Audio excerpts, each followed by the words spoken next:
After logging in, you'll arrive at the home screen. It's ad-free, clean, and beginner-friendly. Here's where you'll see your real-time Aurora forecast.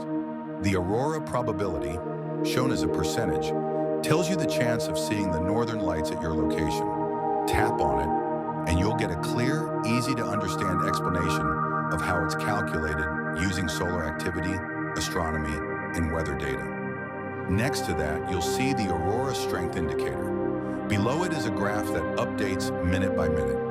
Here's the golden rule. The more negative the value, the stronger the chance of seeing the aurora. This graph lets you track when the best conditions are likely to happen during the night. Now let's explore other metrics that matters.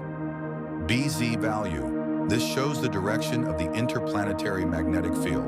When BZ is negative, pointing south, it connects with Earth's magnetic field and sparks aurora activity.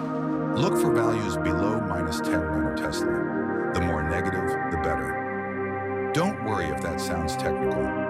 The app uses color coding so you can see at a glance if it's good or not. The green color means weak, yellow means fair, orange means good, and red means great. We also add a little text for you to help you understanding it easier. BT value. This is the strength of the magnetic field. Higher values over 20 nanotesla mean more intense auroras. Again, color coding makes it simple to interpret. Solar wind speed. Just like it sounds, this shows how fast solar particles are moving. Faster speeds mean brighter, stronger auroras. Solar wind density. Here, higher density means more particles hitting Earth's atmosphere, which also fuels stronger displays. The best part? You don't have to memorize these information. Each one comes with short explanations and recommendations right on the screen for you to go back again and again. Want to see if past patterns might repeat? Hello Aurora shows you the last 27 days of solar rotation data.